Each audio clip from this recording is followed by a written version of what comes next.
The National Cancer Act was signed by President Richard Nixon in 1971. It essentially founded the NCI-designated comprehensive cancer centers.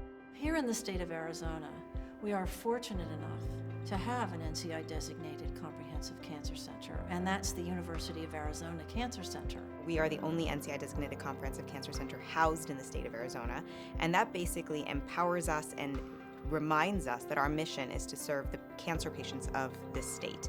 We are here to improve their cancer care and their outcomes. Cancer patients who are cared for at NCI-designated comprehensive cancer centers have better outcomes, and they have better quality of life, and that's because cancer centers conduct clinical trials and lots of research. Over the last 3 or 4 decades, most of the advances have been in clinical trials. Only about 1% of cancers are seen in kids, so we need to have these clinical trials in cooperative groups across the country to be able to have enough children on these trials to be able to answer important questions and find better treatments. And at the time that I started, just over 50, maybe 60% of children with cancer were surviving. And today we're seeing survival rates of over 75, and in some situations, some types of cancer, over 90%. These cancer centers have the ability to reach people throughout the United States, whether they're in cities or rural areas. And that's critically important because everyone in our country deserves the best cancer care we can give them.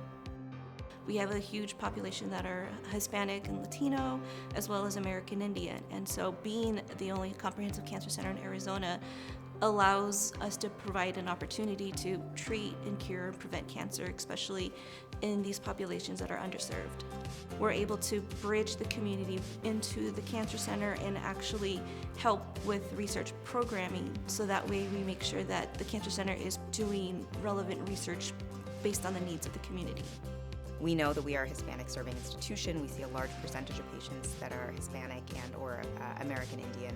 And as such, a lot of our therapies and research is focused on improving access to their care and improving outcomes. We know that there is no way to really change the face of cancer if the enrollment to our clinical trials don't reflect the diverse population of patients who get cancer. You need a diverse workforce to recruit a diverse population to participate. Certainly patients that I see in my own clinic, they tend to be more willing to participate because they see that I'm recruiting, or I myself am participating in these studies. We're really proud to be able to offer outreach activities to reach the communities and provide education about screenings and other things. Then we do have students training in, very molecular labs, and then we also have students out in the community. There are no boundaries here. We work with the physicians, we work with the scientists, we work with the engineers all together, and we have built structures to help facilitate those interactions and make sure that they turn into measurable results. The mission of the University of Arizona Cancer Center is to alleviate the burden of cancer on patients and their families. Not all malignant changes are cancers. Some of the early stage changes can be prevented from being cancer. So we want to catch the changes before it actually becomes cancer, right? So that's in cancer prevention.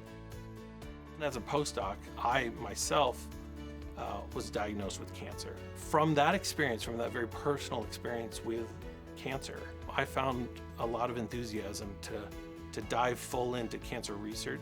There have been a lot of advances in imaging and software which has enabled us to better visualize tumors and improve the outcome of surgeries. In breast cancer, traditionally, HER2-positive cancers have been known to be very aggressive. But we knew HER2 was a target, and subsequently targeted therapies were developed. I've studied when I was in residency and fellowship that it was an aggressive, but even when I started practicing, it is not anymore and continues to get better. So when I see patients, I tell them, yes, this is what it has been before, but not anymore. As cancer engineers and cancer imagers, we can take all these advances, put them into technologies, imaging techniques, sensing techniques that then can be applied to cancer and really make a difference to cancer patients. I think what's one of the most important aspects of the University of Arizona Cancer Center's strategic plan is the role of diversity and inclusion through all of its goals. It's woven through every single aspect of the strategic plan because we know that a diverse workforce can meet the incredible challenges of cancer research, prevention, and control. It's really critical to bring these people together and coming up with interesting solution, innovative solution for important problem. The only way that we're really going to speed up drug development and move towards cures for cancer is by taking that science and bringing it to the bedside. And I think that's the future. It's that translational aspect. So I really think that the future of cancer treatment is going to be personalized.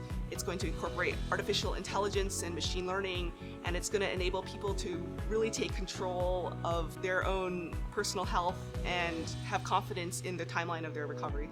Wish that I can, have another 30 years in the field to see where we're going to be 30 years from now. But I'll have to, after I retire, follow from afar.